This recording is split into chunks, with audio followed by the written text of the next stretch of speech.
Hello there, world of tankers. Welcome to the channel. I'm your host, Droodles Blitz, and in today's video, I'll be making a full map review on Castilla. This is one of my least favorite maps, and honestly, one of the worst designed maps in the game. And today, I'll be showcasing how you can play on Castilla. We'll be doing first a live battle, and then I'll be doing a bird's eye overview of the map, how to play in heavies, tank destroyers, lights and mediums, all the different positions you can play in. So, if you enjoy content like this, and as always you want to see more, make sure to smash that subscribe button. Now today we are playing in the SPHT because this is generally a very good vehicle to showcase different positions we can play in.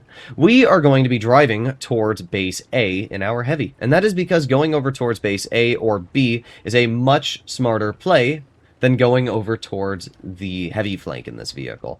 Now, to be fair, you can support the heavies, and I'm actually going to make a play like that. You can see I'm going to head over towards mid, but generally you don't want to go up to base C. And the reason why is because you'll get farmed by all of the tank destroyers on the hill. Now, thankfully, this game, our WZ-132-1 is playing pretty aggressive and spotting vehicles on the hill, but that's luck. Most of the time you play on this map, you're going to get nuked by the tank destroyers that are on the hill, and your game's going to fall apart pretty quickly. So I'm not actually seeing anything on the hill, which means that realistically the enemy heavies are probably going over towards the medium flank, and indeed, we can see that right here. We get a bounce from the enemy E4, and I'm actually just going to push this E4 at this point. We have the DPM to fight this player, so there's one shell, there's two shells. Horrible rolls, but we are bleeding them out. And that's what's great about the SPHT, is that we do actually have really, really good DPM in this vehicle. So there you go, another 360. It's pretty impressive how a 400 damage gun has managed to roll 360 like multiple shots in a row, but we still got the clearing shell, taking that player right out of the game. You can see how the position I've put myself in is very safe because, like this enemy 2 and 5B, for example, they can't really do anything to counter me. I'm in a safe spot. No mediums can hit me from behind. We've already taken out one of the tank destroyers, so generally we are in a very, very safe position. Let's see. We got the YAG, and at this point I'm going to move in because we know that they have the BZT-70 as well. We're up to 2,200 damage, so start moving up a bit more. There's the enemy BZT, and let's keep going. There you go, they got shot. We're going to aim it on the YAG lower plate. There's 444 damage. Our teammate in the 2 and 5B is most likely going to hit the YAG as well, and that allows me to reload and take the YAG out of the game. Pretty good stuff. We're up to 3,000 damage already. We have the enemy BZT in the open, and I don't really care if the BZT shoots me. We're going to load a high explosive shell and take them out of the game. Now, using our mini-map, you can see that the vehicles were last spotted over in this area. So we're just going to turn around and get blocked by my 2 and 5B a bit, but that's okay. We are just going to try and now deal with the Kron, the 60 TP, and the WZ. But you'll notice how I position myself pretty safe, right? We put ourselves in a spot where none of these heavies on the rear were able to bleed me out or damage me. And now we're able to push over towards these vehicles, which were isolated from the rest of their team, and hopefully get some damage out. So we have the Kron, which I am going to get a nice 400 damage shell into. We're going to move up. We have the enemy WZ on top of the hill, which our teammate was trying to hit, but he didn't. There's another 350 into the Kron. We're up to 3,800 damage so far, which is very nice. Going to reload again. There's another 432 into the Kron. Reloading again. We are ripping out damage into this player. Boom. There's another 500 roll. And with our adrenaline cooking, I'm hoping that we're going to out-reload our 2 and 5B, which we do. So pretty good stuff. Now we have the WZ-132, who looks like they're going to be cleared by the BZ-75, leaving us with only one vehicle left, the enemy 60 TP. But at this point, we've already dealt over 5,000 damage, and we've had a really good game.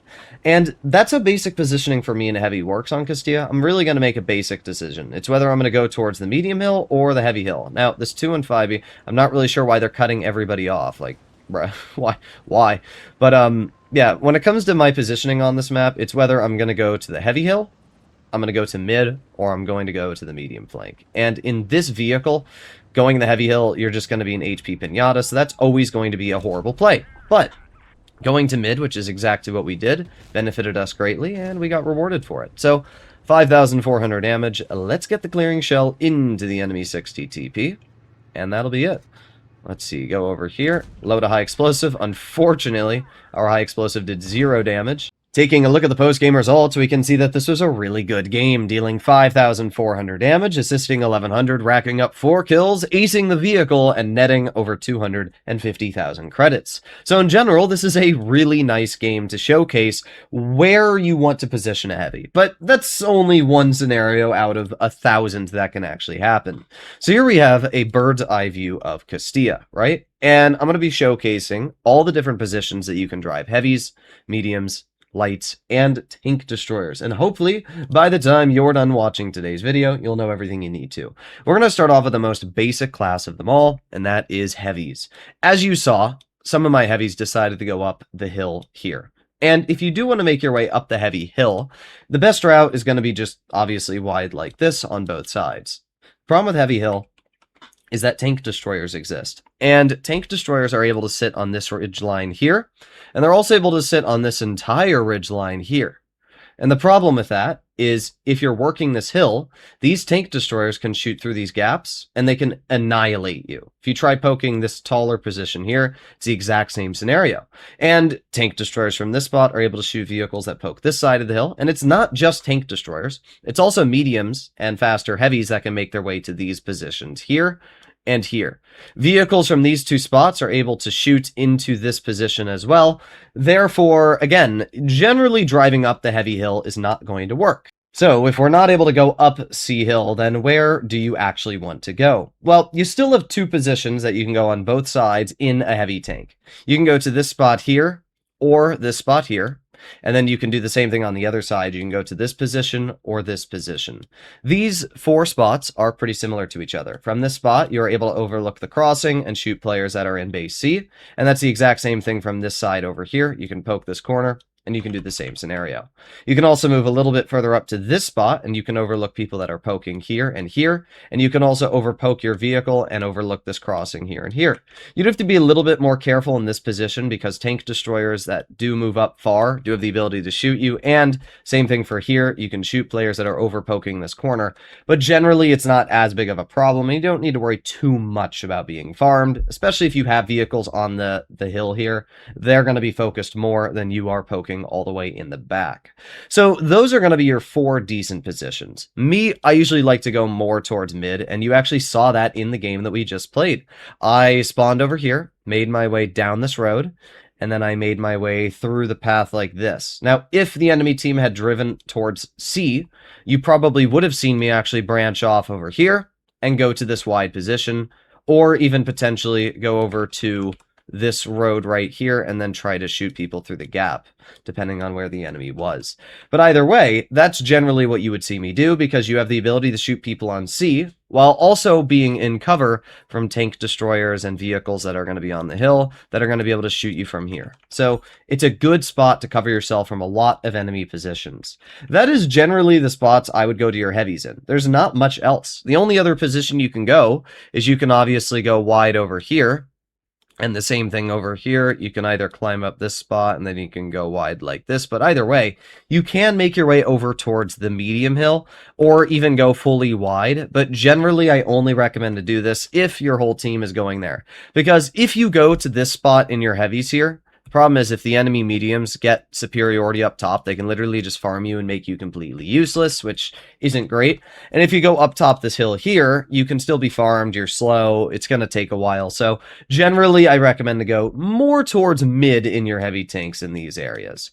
With that being said, then we arrive to our medium tanks. Now, mediums and lights fall under the same category, so we're just going to get rid of the light tank for both sides. When it comes to mediums, honestly, you really only have one spot, and that would be to make your way up the hill. So if we pull out our drawing here, what I usually do in my medium tank is I'll climb up this hill, and then I'll make my way right over here, and I'll run up this hill like this. And then I'll just sit here.